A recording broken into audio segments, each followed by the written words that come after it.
നിങ്ങൾക്ക് തോന്നുന്നുണ്ടോ നിങ്ങൾ മിസ് ചെയ്യുന്നതിന്റെ അത്രയും അവര് നിങ്ങളെ മിസ് ചെയ്യുന്നുണ്ടെന്ന്? ഒരിക്കലും ഉണ്ടാവില്ല. എന്താണെന്നറിയാമോ?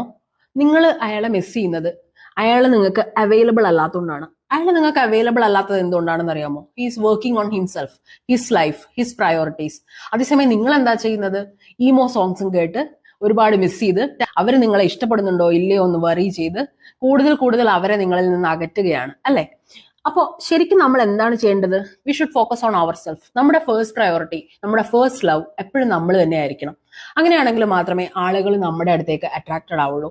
കാരണം ഒന്ന് ആലോചിച്ച് നോക്കൂ, നന്നായി തിളങ്ങുന്ന ഒരു നക്ഷത്രത്തിലേക്ക് നോക്കാനായിരിക്കില്ലേ നമുക്ക് താല്പര്യം? അതോ ഇങ്ങനെ എപ്പോഴും സങ്കടം പറഞ്ഞിരിക്കുന്ന ഒരു സിറ്റുവേഷനിലേക്ക് നോക്കുന്നതായിരിക്കും നമുക്ക് ഇഷ്ടം? അങ്ങനെ നമ്മൾ ഒരുപാട് ഒരാളെ മിസ് ചെയ്യുമ്പോൾ നമ്മൾ ശരിക്കും ചെയ്യുന്നത് എന്താ? നമ്മൾ അവരെ നമുക്ക് എത്താൻ പറ്റാത്ത ഒരു പൊസിഷനിലേക്ക് നമ്മൾ ഐഡലൈസ് ചെയ്യുകയാണ്, നമ്മൾ ഐഡിയലൈസ് ചെയ്യുകയാണ്.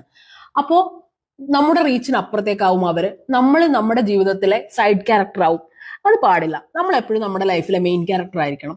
Take care of your self, build your life. വല്ലതും പഠിക്കുക, കൂടുതൽ കരിയർ മുമ്പോട്ട് കൊണ്ടുപോകാൻ നോക്കുക, സെൽഫ് കെയർ ചെയ്യുക, ഫിറ്റ്നസ്സിൽ വർക്ക് ചെയ്യുക. ഇതൊക്കെ നമ്മുടെ കൺട്രോളിലുള്ള കാര്യങ്ങളാണ്. അപ്പൊ നമുക്ക് നമ്മുടെ ലൈഫിൽ ഒരു കൺട്രോൾ ഫീൽ ചെയ്യും.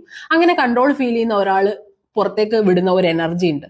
സ്വയം കൺട്രോളിലായ, സ്വയം ഇഷ്ടപ്പെടുന്ന ഒരാൾ. ആ എനർജിയിലേക്ക് ശരിക്കും അതിനെ റെസ്പെക്ട് ചെയ്യുന്ന, അതിനെ അപ്രീഷിയേറ്റ് ചെയ്യുന്ന ആളുകൾ അട്രാക്റ്റഡ് ആവും, ഉറപ്പാണ്. So take care of your self and B attractive.